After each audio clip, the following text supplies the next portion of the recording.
što uteče ispod sablje turske, što na vjeru pravu ne pohuli, što se nehće u lance vezati, to se zbježa u ove planine,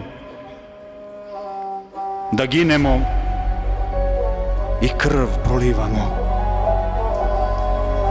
da junački amanet čuvamo, divno ime i svetu slobodu.